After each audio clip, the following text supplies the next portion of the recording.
Hello again, everyone, and good morning. We are now in week 5, if you can believe that. So make sure you have that real big at the top. Remember, one page of bell ringers or bell notes per week. Okay, you have a test Thursday, and the test is going to be on special triangles and the track method. So special triangles, and that's 30, 60, 90, and 45, 45, 90. Okay, and also you're going to have number 2, the track method, with the altitude of a right triangle. And in fact, both of these is what I'm talking about. So let's take a look. I'm going to make this just a little bit larger now. All right, so let's take a look. The track method, well, here's your big right triangle, and if you straddle it with your fingers like that, then this side is your hypotenuse. Now you can start at the 4 or the 7. Yesterday I started at the top. I'm going to start at the bottom this time. Doesn't matter. So 7 over x equals x over 4. So 7 over x equals x over 4. Watch again. 7 over x equals x over 4. It's like the heartbeat, okay? So we'll call that the track method. Let's take a look here. This is your geo mean, okay? So that's going to be 28, and x times x is going to be x squared. So x equals the square root of 28. This might have been exactly the same one we had yesterday, but there it is. So put 28, shift, square root, and I get 5.3. Make sure you round it off. And when you round it off to the 10th place, which is this one, you have to look at only one number. You don't worry about anything else. You just look at that number. And if it's a 5 or bigger, you round one up. If it's a 4 or less, you leave it alone as 5.2. But in this case, we rose it up to 5.3. All right, once you find that, you can take out triangle number 2, and I'm going to call that triangle number 2, and it looks like this. So this right here is the square root of 28, and this is 4, and we're looking for y. And actually, I got the wrong triangle here, so let me back up and use this one. Okay, and y is actually this one. So this is the square root of 28, and this one is 7. So scratch that one out, and let's actually work this. Now, here's your right angle. Okay, these two touch each other, so this one's your hypotenuse. So these two go together. Circle it around the box, okay, color the box. So it's going to be the square root of 28 squared plus 7 squared is equal to the hypotenuse squared. So you're going to get this cancel, so you're going to get 28 plus 49, whatever that is. And then you're going to hit the square root button. So it's going to be the square root of 28 plus 49, press equals. So it's the square root of 77. So hit shift, square root, and I get 8.8 is the answer there. Okay, so that is the track method and Pythagorean's theorem, 2 of the skills you need for this Thursday. Tomorrow you get a practice test. The next one is a special triangle. There's 2 of them you have to know. One of them is 1, 1, square root of 2, and the other one is 1, 2, square root of 3. This is the one we use for the 30, 60, 90. So put 60 right here. All right. Across from the 30 will always go the 1, so put a 1 right there. Okay, and I guess it should have been here. All right, and then across from the 90, draw an arrow on your paper, will always be the 2, and across from the 60 will be the square root of 3. Okay, now you've seen this a bunch of times, so let's start getting it right. Put your circles at the top, so it's going to be 2 over 4, 1 over x, and square root of 3 over y. Now this one right here, you know both of these, so put a star by that. That's your scale factor, which is 1/2. So you're going to put 2 over 4 equals 1 over x is one of them, and then the other one you're going to put 2 over 4 equals square root of 3 over y. So this becomes 2x is equal to 4, and then divide by 2, and then you get x equals 2. On this one right here, you're going to get 4 square root of 3 is equal to 2y, and then you're going to divide by 2, and you get y equals 2 square root of 3. All right, but we're going to simplify that. So get your calculator out. Press 3, clear it out, 3 shift square root times 2, press equals, and I get 3.5. Okay? So that takes care of that, and that's how you do it.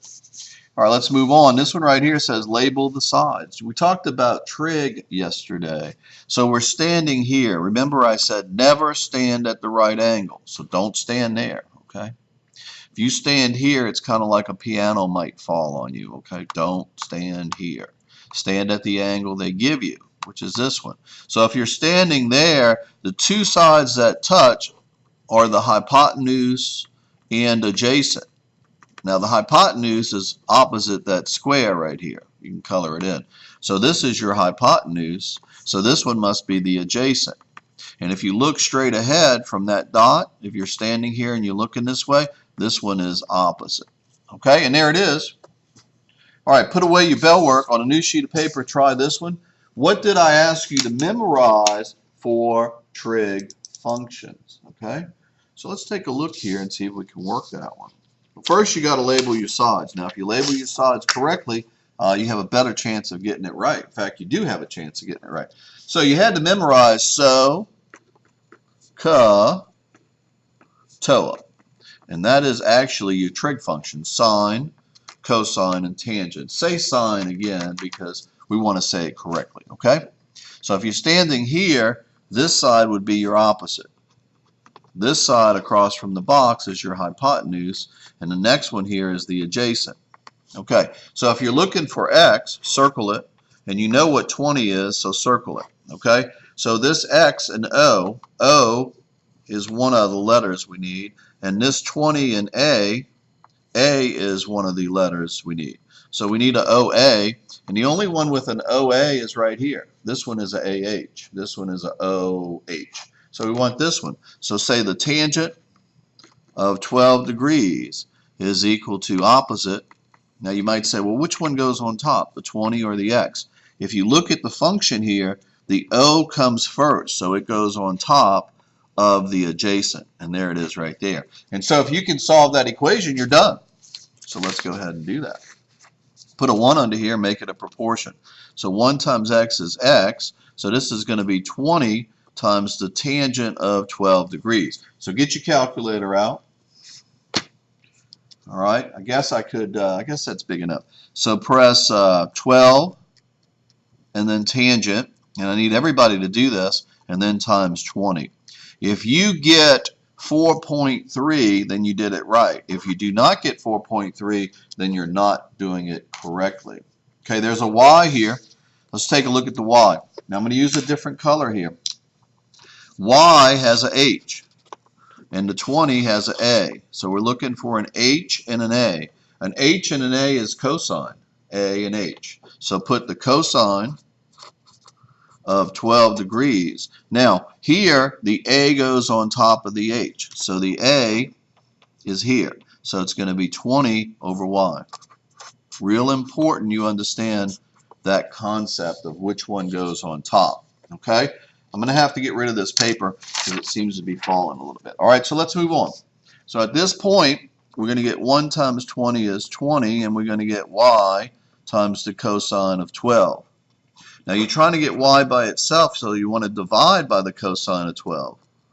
Okay, so your answer is going to be 20 divided by the cosine of 12. So 20 divided by 12 cosine, and press equals. Always press equals. So I get 20.4468, which I'm going to round off as 20.4.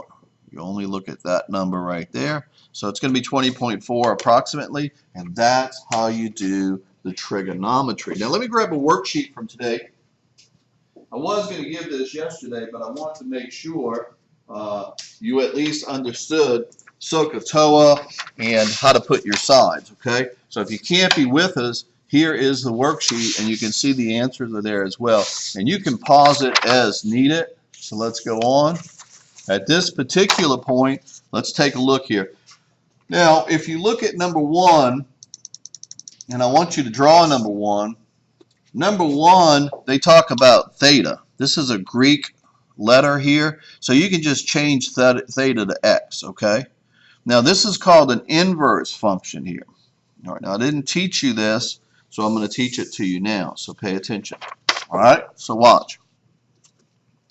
We're looking for the angle, so put that down. Looking for angle. Okay, that's what we're looking for. But you still work it the same way. So you're standing here at theta or x, and this side is opposite. This side is still going to be your hypotenuse, and this side is going to be the adjacent. So you still put your dot, you still label the sides. Now, since they give you this side and they give you this side, okay, that's an A and an H. Put a little mark underneath that. So, TOA. So A and H is this one, cosine, A and H. So put the cosine of angle X is equal to adjacent over hypotenuse. So put whatever that was, 12 over 13. I think that's a 12. Okay, copy that down. Once you get to this point, you're trying to get X by itself, so you have to divide by the word cosine. I know it looks weird, but this is called the inverse function. Watch. Here's how you do it. If you look carefully down on my calculator, here's cosine, and down below is a -1. That's the one we want. That's called an inverse function. So this is the cosine, an inverse, of 12 divided by 13. So here's how you do it. Take 12 divided by 13, press equals, and then you're going to hit shift, and then you're going to press cosine. And this is a 22.6 degree angle. Okay? And that's how you work that problem. And that's called an inverse function, and we'll work that in class. So what I want you to do today, because I don't want to confuse you, I want you to save the top part for now. Okay? And this bottom part works the way that I taught you. Okay, let me minimize that. So we're going to start on number 9. So put start on number 9. And I want you to work this page all the way through 24. So 9 through 24 is your work for today. And we'll leave the inverse alone for right now. Now take a look here. Look at number 22. You say, well, which one can you stand at? Well, you can stand at either one. You get the pick. So I would pick this one, but it doesn't matter. Forget about that one. Label your sides and work it the same way. All right, have a good morning.